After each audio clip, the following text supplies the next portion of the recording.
টেয়া ফেরিঘাটের লিজকে কেন্দ্র করে ভরতপুর ২ নম্বর সালার ব্লকের গেটের সামনে তৃণমূলের বিধায়ক অনুগামী বনাম ব্লক সভাপতি অনুগামীদের তুমুল উত্তেজনা। পরিস্থিতি সামাল দিতে ঘটনাস্থলে বিশাল পুলিশ বাহিনী। এদিন বিধায়ক একটি ফেরিঘাটের ডাক দিয়ে ভরতপুর ২ নম্বর বিডিও অনির্বাণ সেনগুপ্তের সঙ্গে দেখা করতে যান। স্থানীয় সূত্রে জানা গিয়েছে, বৃহস্পতিবার দুপুরে স্থানীয় টেয়া পঞ্চায়েতের বাবলা নদীর ফেরিঘাটের নিলামের ডিসিআর কাটা নিয়ে দুই পক্ষের মধ্যে হাতাহাতি হয়। এদিন সেই ঘটনা সহ অন্যান্য বিষয় নিয়ে বিধায়ক বিডিওর সঙ্গে দেখা করতে গিয়েছিলেন। সেই মতো এদিন ৩টে নাগাদ বিধায়কের অনুগামীরা সালার শিরিষতলা এলাকা থেকে একটি মিছিল করে বিডিও অফিসের সামনে গিয়ে অবস্থান শুরু করেন। ব্লকের গেটের সামনে তৃণমূলের বিধায়ক আগামী বনাম ব্লক সভাপতি অনুগামীদের তুমুল উত্তেজনার সৃষ্টি হয়। পুলিশ বিধায়ককে নিরাপদে বিডিও অফিস থেকে বের করে আনেন। ঘটনায় ভরতপুরের বিধায়ক হুমায়ুন কবির মহাশয় ও ভরতপুর ২ নম্বর ব্লকের সভাপতি মোস্তাফিজুর রহমান সুমন মহাশয় কি জানালেন শুনুন। এটা তো দুঃখজনক, এই নিয়ে আমি কিছু মন্তব্য করব না। আপনারা সবাই জানেন, গোটা সারা রাজ্যের মানুষ জানে, ১৩ তারিখে যখন ৬টা উপনির্বাচন হয়েছিল তখন ভাটপাড়াতে সকাল ৯টায় একটা চায়ের দোকানে অশোক সাউ বলে একটা ছেলে গুলি খেয়েছিল। তো আমি সেটার জন্য বলেছিলাম সবার আগে যে এটা ভালো হচ্ছে না বা ভালো জিনিস না। তো এখানে শাসক দলের এমএলএ বিডিওর সাথে সাক্ষাৎ করতে আসবে এবং জানিয়ে কালকে সন্ধ্যাবেলায় বিডিওকে ফোনে জানিয়েছি যে আমি কালকে শুক্রবার বাড়িতে নামাজ পড়ে আমি 2টো থেকে 2:30টার মধ্যে আপনার চেম্বারে যাব, আমার কিছু স্কোয়ারি আছে সেটার জন্য। তো তিনিই বা কেন ঢাল তলোয়ারওয়ালা পুলিশ ডেকেছেন সেটা তিনি বলতে পারবেন। আমি তো ডাকিনি কোনো পুলিশকে, আমি তো কোনো পুলিশকেও ফোন করিনি, আমি ডিএমকেও ফোন করিনি। ডিএমকে ফোন এইখানে এসে করলাম যখন তালিকা চাইছি, সেই তালিকা যখন বিডিও দিতে অস্বীকার করছে তখন ডিএমকে ফোন করলাম যে আমি বিধায়ক, আমি তালিকা পাবো না। তখন বললো ঠিক আছে আমি বলে দিচ্ছি, বলে দিয়েছে, তালিকা দিয়েও দিয়েছে, আমি পকেটে ভরেও নিয়েছি। তো এই তো ব্যাপার, এটা নিয়ে আমি কিছু বলবো না। আপনারই দলের ডিএম যখন কোনো কাজ করে তখন তাকে নিয়ম মেনে করতে হয়। পঞ্চায়েত যখন কোনো কাজ করে, টেন্ডার ইস্যু করে, তাকে নিয়ম মেনে করতে হয়। তারা নোটিশে কি দেওয়া আছে 5 তারিখ 2টো পর্যন্ত যারা যারা অ্যাটেন্ড করেছে তারা এলিজেবল হলে আগামী দিনে অকশানে যে হাইয়েস্ট হবে সেটা সে পাবে। আর কেউ যদি মনে করে এখানে খবরদারি করব, সে এসডিও হোক, ডিএম হোক আর বিডিও হোক, তার জন্য গোটু ওই বরুণ খাঁর জন্য হাইকোর্ট খোলা আছে, হাইকোর্ট চলে যাবে, আপনি জবাব হবে। এমএলএ বিডিওর কাছে আসবে, এ নিয়ে তো কোনো বাইট দেওয়ারও ব্যাপার না বা কাউকে সংবাদ মাধ্যমকে জানানোরও কোনো বিষয় না। এই বিডিও প্রায় 1 বছর হলো মালদার লোক, এ বিডিও হিসাবে এসছে। এখানে পরিষ্কার আপনারা সবাই জানেন যে এখানে দলের মধ্যে বিভাজন আছে।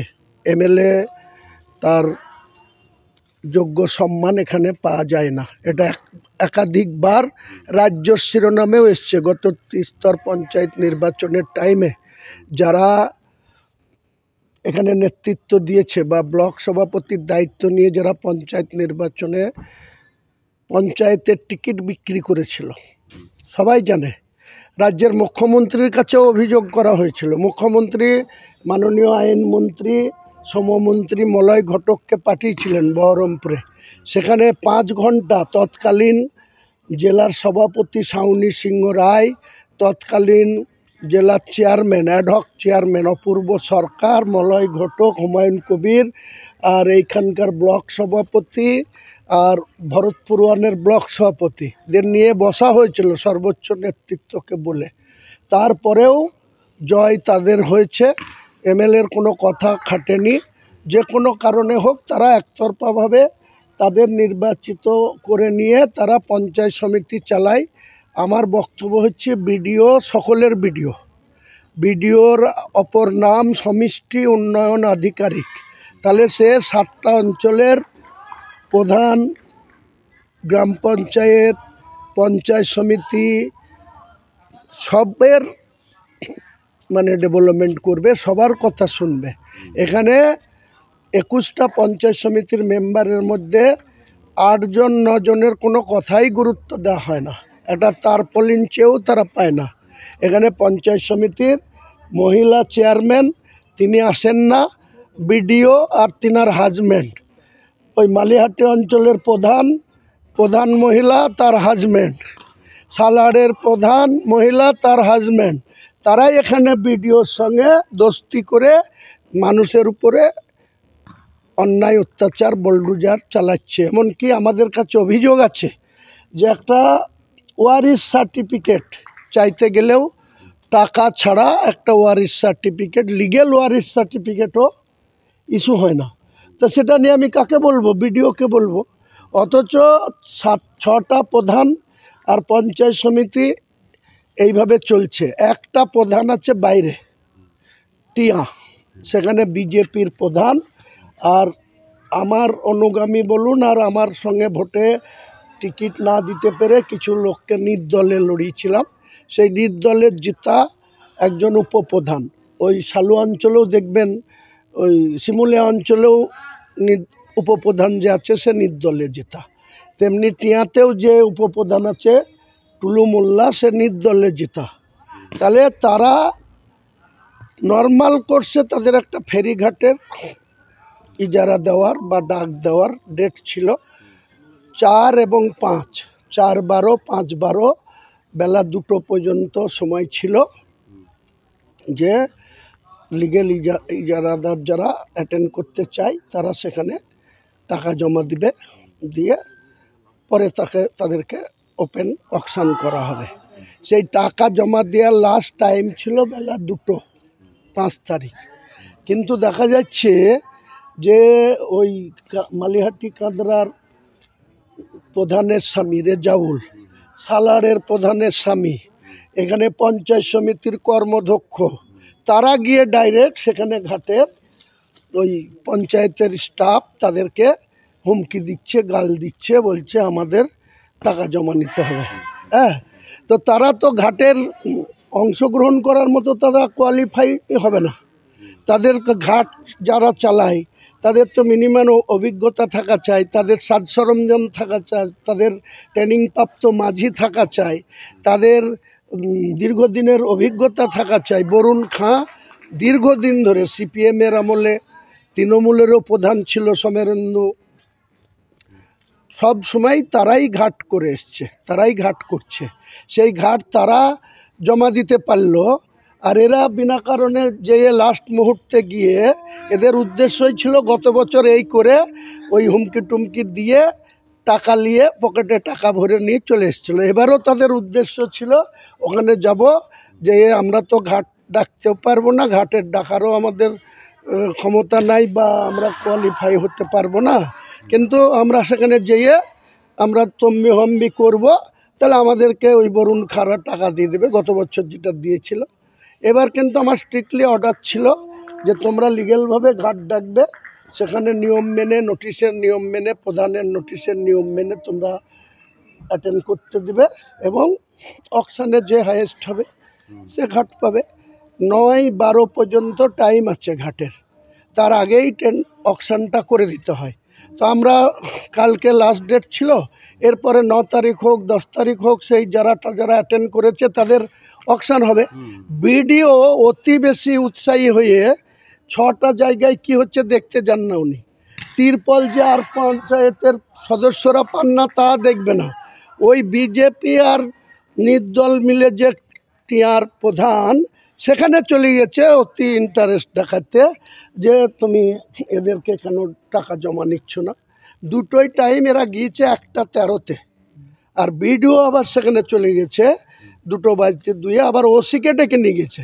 ওসিকে যখন বলছি আমি যে আপনার ওখানে পঞ্চায়েতে তারা অটোনমাস বডি, স্বশাসিত বডি, তারা কি করছে, আপনি এখানে ওখানে, তা বলছে আমাকে ম্যাজিস্ট্রেট ডেকেছে, বিডিও ম্যাজিস্ট্রেট, আমাকে আসতেই হবে। বললাম ভালো। তা আমি আজকে ওকে জানতে এসেছিলাম যে তোমার কটা পঞ্চায়েতে তুমি এই 1 বছরে বিডিও আছো, ভিজিট করো। ও বলছে গ্রাম সভার মিটিং ছিল তাই গিয়েছি, কিন্তু মোটেই না, গ্রাম সভার কোনো মিটিংয়ে না, ওখানে ও ইন্টেনশনালি এদের সাপোর্ট করতে ওখানে গিয়েছে যাতে মাল করি পায়। আর আমি সরাসরি বিধায়কের সব বিরুদ্ধে উল্টোপাল্টা মন্তব্য। এটা তার চিরাচরিত অভ্যাস। এই অভ্যাসের বিরুদ্ধে আমি কোনো কথা বলতে চাই না। এটা গোটা বাংলার লোক জানে যে 2023 সালের নির্বাচনের টাইমে এমএলএ ন্যূনতম সম্মান তারা দেয়নি। এর জন্য জেলার সাংগঠনিক সভাপতি, জেলার চেয়ারম্যান তাদের মদতে, নাহলে একটা ব্লক সভাপতি আপনারা দেখেছেন ভরতপুরেও যে নজরুল ইসলাম টার্জেন, তারা আমার গলায় জুতোর মালা দিয়ে আমার কুশপত্রিকা পুড়িছে কি পুড়ায়নি?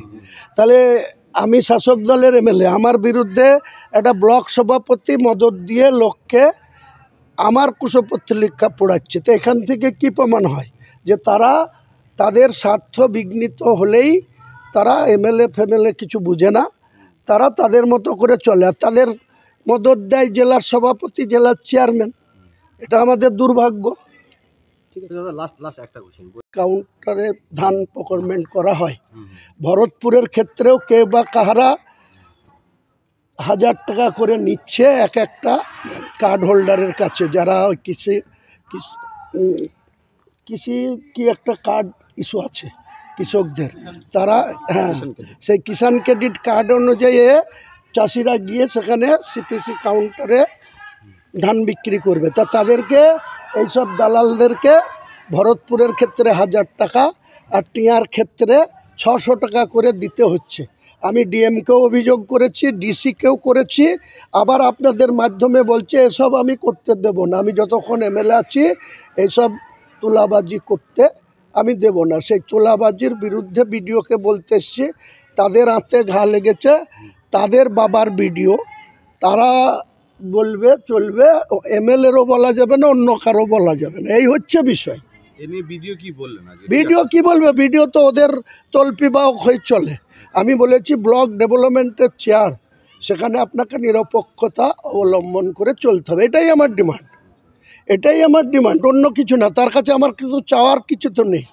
তাকে বলেছি আপনি সকলের ভিডিও, সমষ্টি উন্নয়ন আধিকারিক ভিডিও শর্ট আর সার্বিক, তার নাম হচ্ছে সমষ্টি উন্নয়ন আধিকারিক লেখা থাকে।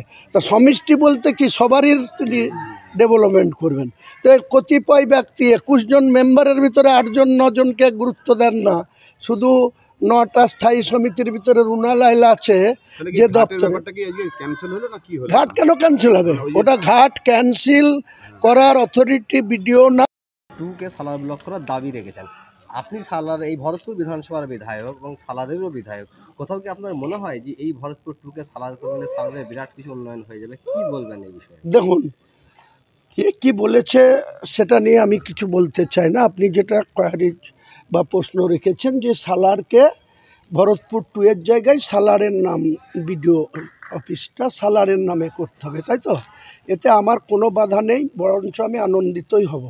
কারণ সালারে ভরতপুর 1 সেটা ভরতপুরে বিডিও অফিস আছে। এবার সালার বিডিও অফিসটা ভরতপুর 2 না হয়ে যিনি সালার চাইছেন, আমি তিনার রেফারেন্স দিয়েই বলছি। আমি মুর্শিদাবাদ জেলার অনেকগুলি ব্লক এরকম 1 আর 2 হয়ে আছে। বেলডাঙ্গা 1, বেলডাঙ্গা 2। তাহলে সালার যদি ব্লক হয় তাহলে শক্তিপুরও ব্লক হোক।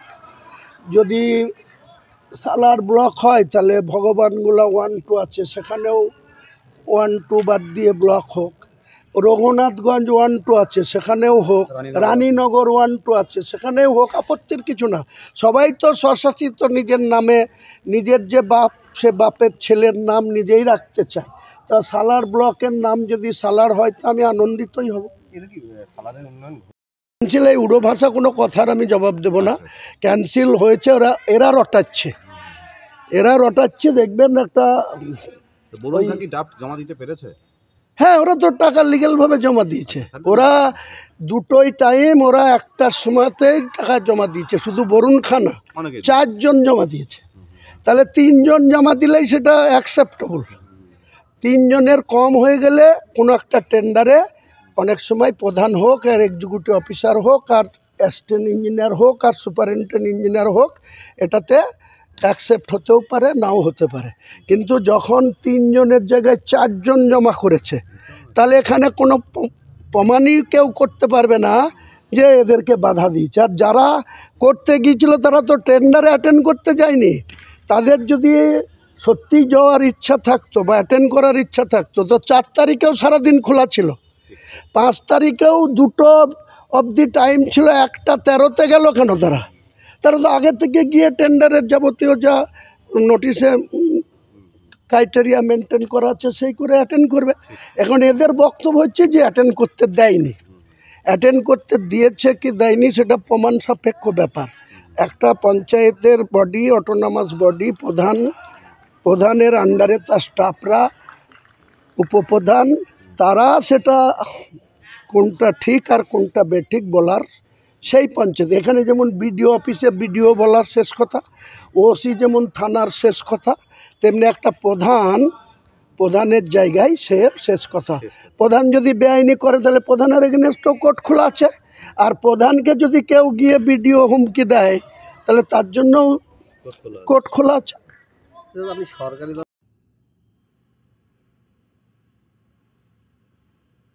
আমাদের 69 নম্বর ভরতপুর বিধানসভার বিধায়ক সম্মানীয় হুমায়ুন কবির মহাশয়, তিনি আজকে ব্লকে এসেছিলেন হঠাৎ করে ডেপুটেশন দিতে।